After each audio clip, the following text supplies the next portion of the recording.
Hello, friends. This is Thaddeus from Going Nerdy, and I cannot tell you how excited I am for Star Wars Rebels to finally be over, and not because I'm glad that it's gone. It's gonna leave a hole in my heart. Mostly because there's so much that is still left unanswered, and so much that needs to be discussed and talked about and explored. And I am incredibly excited and hoping beyond hope that Dave Filoni can continue to be involved in this type of lore giving, because man, it was awesome. I was so very excited. In this video, I'm going to be reviewing the last two episodes and really talking about what I liked about it and what it potentially could mean for the galaxy as a whole. Now, I am really excited about this. There are some things that I'm a little hesitant and a little concerned with, but cannot be more excited. Now, starting off, guys, first off, I just got to say, Hondo Naka, hands down, MVP of this series. At your service. And mine too, of course. I love him. I think he's great. Hondo is one of those characters that you just love. He's charismatic. He's charming. He's a douchebag, and it's wonderful. I end up finding myself rooting for Hondo over and over again, and I do not regret it. His back and forth, his relationship with the pig, the jokes about the Ugnaught. No!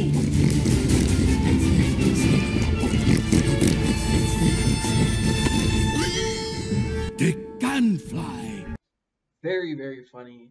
Loved this character, and really I'm hoping to see him in Solo.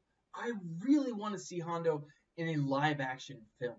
We've seen him in things like Lego Freemakers. We've seen him in Clone Wars. Solid character development. He is one of my favorite characters, and it was cool to see him in this opening scene talking about believing in something. I agree, but that boy has spirit. It reminds me of the time when there was still something you could believe in. The Jedi. Now, that's what I loved about Hondo.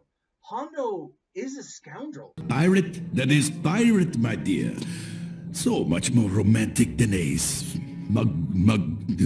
word that... never mind. Hondo is a bad guy. But Hondo is still someone who has a moral compass. For that boy, there is nothing I would not do. We may not understand what that moral compass is, or how it fits together, but he is still a really well-crafted character. I will say that episode 1, the first part of the hour-and-a-half long finale, it was awesome. The violence, the action, and it was violent. I mean, those stormtroopers were slaughtered. The back and forth, everything was really cool. And what's neat about this whole situation, this whole setup, and actually the whole series, is everything ties together. Everything blends and everything merges, and that was neat. That was really cool to see. It left me with a number of questions, specifically space whales, WTF space whales. I don't get it. I don't understand it. But I also think that we're going to see space whales entering into the picture of Solo. If you look at that little clip of like Solo in that one film, he's like, hey, I think we're going to be okay. I think we're out of the woods. And then tentacles, space whales. Space whales. I think that's how they tie Rebels in to this.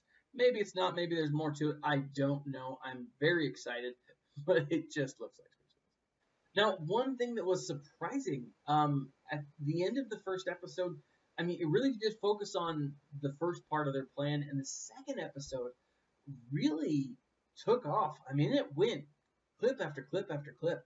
It was fast. Some major concerns I have with the way that this is going is the scene at the Jedi Temple. Now, we saw a couple of weeks ago when when Ezra pulled Ahsoka out of the Sith Temple on Morabon. It was awesome. It was really cool.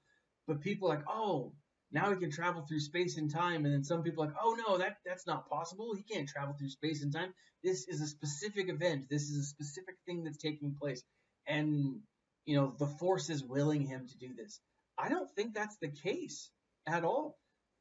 Case for the sheer point that Palpatine was able to do it himself. He was able to create a doorway to essentially another dimension. Now, what's neat about that is they're essentially telling us the old canon still exists. Those stories are still true. That was the Thrawn you fell in love with. I'm really curious to know how they're going to repurpose a lot of these stories. Now, what that worries me, the worry that I have with that is, are they just going to rehash some of the same old stories? The whole reason they got rid of the old canon is because they didn't want to tell the same old stories. And some of the same old stories sucked. Some of the old canon was bad. I'll admit it. You'll admit it. We all know. But why get rid of something that was loved just to rehash it in a way that seems lazy? I really hope that's not where they go with this. And I really felt like Dave Filoni and crew did a great job. I loved the way that this all tied together. The other thing that worries me about this is if they get into another rut, are they gonna use this to repurpose the canon again? When Disney is purchased by Walmart, is that what's gonna happen? I don't know. I really don't know. And I'm kind of worried about that because it's an easy out. Hey, we botched 7, 8, 9, so we're gonna, hit a reset button and do 7, 8, 9 again. No, that's not cool, and that is a worry that I have. Definitely a worry. Now, awesome. There was some great vengeance. Rook being murdered, that was cool. That whole scene with Zeb and Rook fighting, that was awesome. Arinda Price getting her comeuppance, dying on the planet that she tried to rule. And if you notice, like, she's on essentially a Death Star rising above the planet. She saw herself above Lothal. She saw herself as worth more than Lothal, and she died for what that vision was. And maybe I'm reading way too much into it. I don't know. But man, I thought that was really cool. And to be honest, that is tough. I mean, if you think about that, they filled that dome. Like, those rebels filled that dome with stormtroopers and then committed genocide. That obviously is one way to look at it, but they just killed a ton of people. Now, that alone is going to send a wave through the universe. What are the ramifications of that? I don't know. I'm excited. Now, the one of the best parts of this whole finale was Ezra, the vision that he had. I'm fascinated by that. What did he see?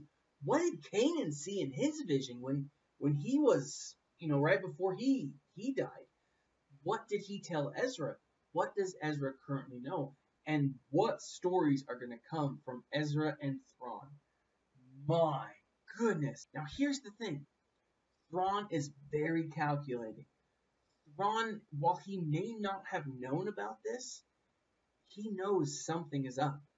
For those of you who have read the book Thrawn, that came out a year ago, I believe. Solid book, one of my favorite, one of the best books in the canon. Love it. He sends Eli Vanto out to Chiss space. Why? Did Thrawn foresee something like this? Now, he did send Vanto out sometime before the events of Lothal. So it is possible that he foresaw something like this. Thrawn's not force sensitive, but could he see the calculations, the chessboard in play? Was that something that he guessed accurately? I don't know. I really am looking forward to reading book 2 when it comes out, I believe in July. Very excited for that. Probably more excited for that than any other book that's coming out this year. I'm kind of excited for the new Solo book that's coming out shortly before the movie. Not sure if it's going to be good. Really worried. Been hit and miss with some of the novels. I think the highlight, though, for me I mean, outside of Hondo, Of course. he is MVP. But one of the highlights is how they wrapped it up, because they left it open. And that's what's so cool about this, is their journey is not done. Their journey is not over. Sabine still has this awesome task ahead of her to find Ezra. And who's she with? Ahsoka. Oh my gosh. When you saw that, did you not just like scream? That was so awesome. And again, the video, I think it was Star Wars lore that I watched, compared Ahsoka to Gandalf the Wise. You know, she's the gray Jedi, and then she comes back as the white Jedi. I mean, come on. That's awesome. Now, again, Filoni is not a person who doesn't look at other lore. He is heavily influenced by Legend Lord of the Rings. I mean, that's not a coincidence. It's not. But what's cool about that scene, more than just that scene, is what else has Ahsoka been doing? Who has she been talking to? This opens up a whole nother area of the galaxy, of the story, of the canon that can be explored. Now we can ask, was the other that Yoda was talking about, was it Princess Leia? Or was it Ahsoka? Old Ben, Obi-Wan, when he's like, oh, I know, you know. They all knew Ahsoka. Did she help start the Jedi Temple? Did her leaving Luke to go in search of Ezra help bring down the Jedi Order? Will she return? Will she return with other Jedi? That was the other thing that was really cool about this, is Thrawn's talking about other Jedi that survived. Who else survived? That means there are other stories. Little kids with the Force, like he talked about. Trained by who? Trained by former Padawans. Probably trained by at least one or two former masters. It is possible. It is very possible that we're going to get a resurgence of the Jedi. Now, I am so excited. If the next cartoon is Ahsoka and Sabine going in search of Ezra, forget about it. I'm going to watch that religiously. I will create a small shrine in my home for though I won't do that because my kids would probably destroy it. But that would be awesome. Oh my gosh, that would be the coolest show. I mean, seeing a Mandalorian and a Jedi team up, that has happened before, and it is pretty cool when it does. I am excited, guys. That is really one of the coolest things. The whole bromance between Callus and Zeb. I mean, that alone is neat. That alone, I mean, the warrior code, I love it. I love it. That's just so cool. Kanan's offspring. You know that kid's going to be force sensitive. You know that kid's going to be somehow tagged or tied to the Jedi Temple. Did Sabine or did Hera survive all the way through the New Republic? Was her son trained by Luke Skywalker? Was he one of those who died at the temple? Was he one that killed at the temple? I don't know. These are questions that we don't know. I am really excited for, and I know that probably a lot of people are pissed off this. The whole Jason thing, I mean, a nod. They're repurposing. And if that's the direction that they go, if Jason Solo is who Jason Syndulla is patterned after, that is going to be really, really cool.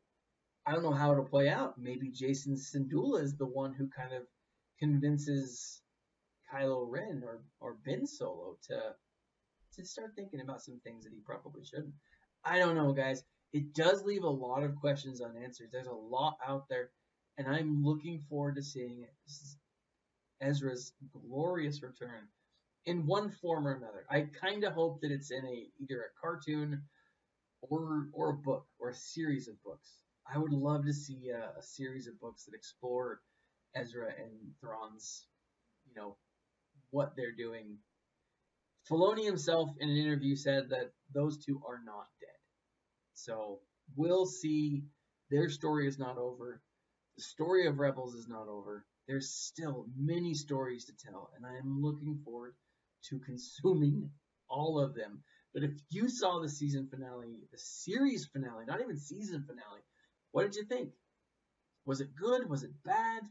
Leave a comment in the section below. Like, subscribe, share. This has been Thaddeus from Going Nerdy. As always, my friends, stay nerdy.